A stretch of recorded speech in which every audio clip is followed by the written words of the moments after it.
கன்னி பெண்ணா மாறாதோ மையேந்தும் கண்ண காட்டி மையல் தீர பேசாதோ முன்னாலே தூக்கம் போயாச்சு உள்ளார ஏதேதோ ஆயாச்சு நான் ஏரிக்கர மேலிருந்து 8 திசை பார்த்திருந்து ஏந்திழைக்கு காத்திருந்தேன் காணல்ல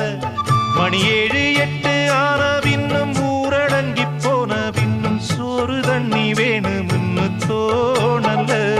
என் தெம்மாங்கு பாட்டை கேட்டு தெங்காத்து ஓடி வந்து தூதாக போக வேணும் அக்கறையில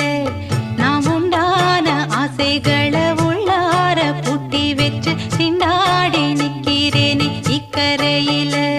நான் ஏரிக்கர மேலிருந்து 8 திசை பார்த்திருந்து ஏந்திழைக்கு காத்திருந்தேன் காணல்ல